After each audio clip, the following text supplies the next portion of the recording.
Lahat ba ng tumatawag sa Diyos, Panginoon, Panginoon ay papasok sa kaharian ng langit? Ay hindi, Akira. Hindi papasok ang tao. Kasi ang lahat ng tao ay nagkasala.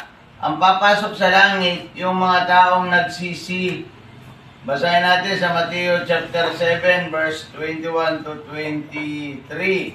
Tingnan natin ang pagkakahaliran ng kanyang mga salita.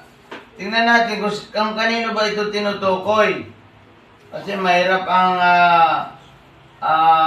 tumutukoy ng talata sa Biblia, Akira. Hindi mo na maalam kung kanino ito pinapatukoy. Ito pinapatukoy. Ang title nito ay Kailan May Hindi Ko Kayo Nakikilala. Ito yung mga taong tumatawag sa Panginoon na walang relasyon sa Diyos. Nakuha mo, Akira? Ito yung mga tumatawag sa Panginoon pero nag-aangging siyang ligtas pero hindi naman siya ligtas, wala siyang relasyon sa Diyos. Dinadaya. Ito yung karamihan, ito yung mga nasa kulto. O sige, basa. Mateo. Chapter 7, verse 21 to 23. Mateo chapter 7 verse 21. Hindi lahat ng tumatawag sa akin, Panginoon, Panginoon, ay papasok sa kaharian ng langit, kundi ang mga taong sumusunod sa kalooban ng aking Ama na nasa langit. Sa araw ng paghuhukom, marami ang magsasabi sa akin, Panginoon, hindi po ba sa inyong pangalan ay nangaral kami? Nagpalaya sa mga demonyo at gumawa ng mga himala? Ngunit sasabihin ko sa kanila, hindi ko kayo kilala, lumayo kayo sa akin, kayo mga gumagawa ng kasamaan. Ayan. Yun ang ibig sabihin nito. Yung mga taong masasama na hindi nagsisi, yun ang pagdating ng panahon ay sila'y ia-out ng Diyos sa kalangitan. Kaya sabi dito, hindi lahat na tumatawag sa akin, Panginoon, Panginoon, ay papasok sa kaharian ng Diyos. Sumunod, ano ba ang sinasabi? Kundi yaon lamang sumusunod sa aking kalooban ng aking Amang nasa langit. Ano ba yun? Ano ba ang ibig sabihin nun? Ang ibig sabihin noon ay yung mga taong nagsisisi at tumatalikod sa kasalanan at tinatanggap si Jesus.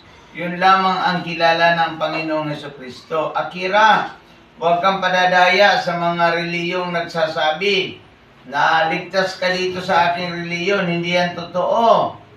Ang sabi ng Biblia, ang papasok sa langit, yung mga nagsisi lamang at tumalikod sa kasalanan. Tingnan natin, Akira, dito sa Lucas.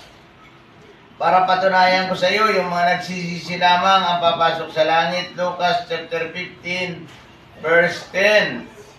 Akira, nandiyan si Akira? Yes. Huwag kang alis, Akira, ha? Baka ito'y maturuan ng hindi tama. Maligaw ka, mahulog ka sa impyerno. Lucas chapter 15, verse 10. Ako na ang babasa. Sinabi ko sa inyo, gayon din ang kagalakan ng mga anghel ng Diyos dahil sa isang taong makasalanang nagsisi, tumalikod sa kanyang kasalanan. Ngayon kung magsisisi ka pala, Akira, tatalikod ka sa kasalanan at tatanggapin mo si Jesus bilang Panginoon mo at tagapagligtas ng iyong buhay, ikaw ang papasok sa langit, hindi reliyon. Kundi ang sino man nagsisisi, yan ang kinalulugdan ng Diyos at siya ay maliligtas. Akira, walang reliyong makapagliligtas, Akira, kundi kung sino ang nagsisisi, yun ay maliligtas.